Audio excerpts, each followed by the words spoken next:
እኔ ጌታ ኢየሱስን እንደግል አዳኜ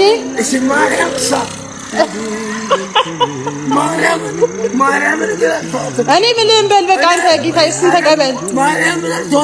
የኔ አባት ይሄን ቪዲዮ ቢያንስ በትንሹ 5 ጊዜ ኮፒ ሊንክ እያደረጋችሁ ለሁሉም ያዛኝቷ ልጆች አድርሱልኝ። ኮሜንት ላይ ደግሞ አዎ ማርያምን አልተዋትም እያላችሁ ጻፉ።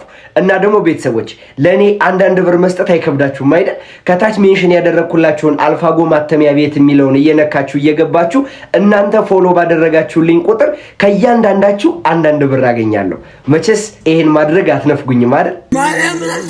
አየህ ሰው ማለት ትርጉሙ በቅጡ ሲገባህ ለሰው ልጆች ብሎ ከዙፋን ዝቅ ያለን የኢየሱስን እናት መተው ትፈራለህ። የወላዲት አምላክ የእናትነት ፍቅሯ ምልጃዋ ለገባው እሷን መተው ማለት ራስን ማጥፋት ነው። እና አንቺ ለሐሰተኛው ኢየሱስ በነጋ በጠባ የምትንበረከኪው እንዴት ብትደፍሪው ነው ማርያምን ተውና ራስህን አጥፋ ብለሽ የምትሰብኪው?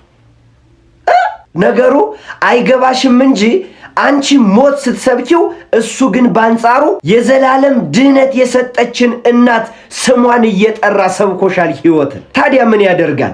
ሕይወትን በመግፋት ምርጫሽ አደረግሽው የዘላለም ሞትን። ምን ዋጋ አለው? ለማንኛውም ግን ይሄንን ወቂ የሕይወት ቤት ውስጥ ያለ ሰው ወደ ሞት ጓሮ አይጠራም። እሺ